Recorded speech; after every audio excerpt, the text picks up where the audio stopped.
Well, tonight we are bringing you our final winner in the Who Do You Love contest here at KREM 2. We teamed up with STCU throughout the month of February to ask you in the community, what is your favorite charity? Who do you love? So we learned about a relatively new nonprofit that has had a very strong impact on us here at KREM, and we believe it will for many of you at home as well. The Kellen CARES Foundation is a group dedicated to helping families dealing with teen boys struggling with mental health. And while the foundation hopes to serve a lot of people by providing resources and connections, it's a very personal cause for a Spokane family. KREM 2's Laura Papetti brings us the story of Kellen. Kindness, a nice kid who was sensitive and empathetic, a kid that cared. That's what Kimber Erickson will tell you about her son, Kellen. He was always the first one to notice, like when his grandma got a haircut.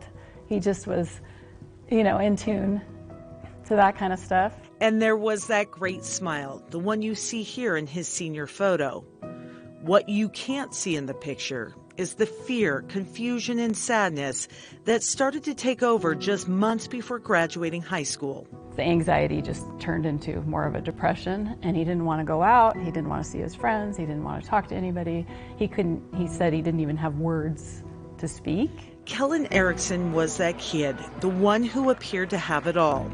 But in his late teens, his mental health struggle became severe.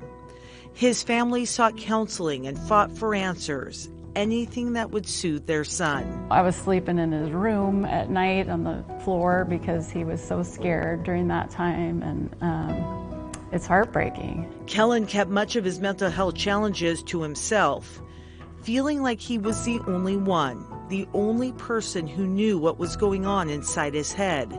However, the numbers show that teens, and in this case specifically boys, are anything but alone when it comes to suicidal thoughts and action. Boys are almost 4 times more likely to die by suicide than girls. Not that girls don't attempt, girls actually attempt more, but the boys succeed more often, and they're just struggling in so many areas.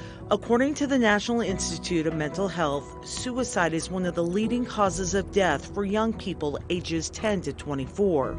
Kellen killed himself on January 23rd of 2020. He was 19 years old. There is certainly nothing that will take away the grief or mask the daily pain that Kimber and her family feel. But almost immediately following Kellen's death, Kimber knew they would do something to reach out. With that goal in mind, they have created the Kellen CARES Foundation. We're aiming to have some sort of a roadmap for parents so that they don't have to struggle looking for resources and finding ways to get help like we did. When you are struggling, when you're in the depths of that, it is the loneliest feeling to be a parent. The website is a place to go. Not to provide all the answers, but to provide a starting point and a connection to resources. And there is a more personal impact for Kimber. You want people to talk. I want to hear his name. I mean, selfishly, with this foundation, I get to say his name every day, several times a day. It's right here all the time.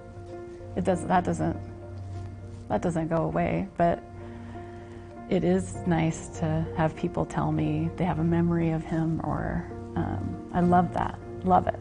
It is about saying his name and talking about the problem of teen suicide, specifically our young boys who are dying. It's a start to ending the silence that's been part of the struggle for so long.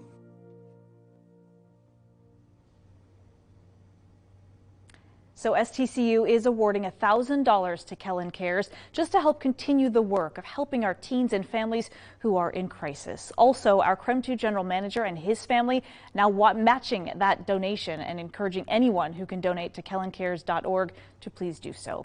And you can make a donation right now on the website, or you can just text us the word Kellen, K-E-L-L-E-N. Send that to our text line at 509-448-2000, and we will send you a donation link directly to your phone. And if you or a loved one are in crisis right now and need behavioral health support, there are regional crisis lines that are available to help. It's right there on your screen. It's open 24 hours a day. We'll be right back.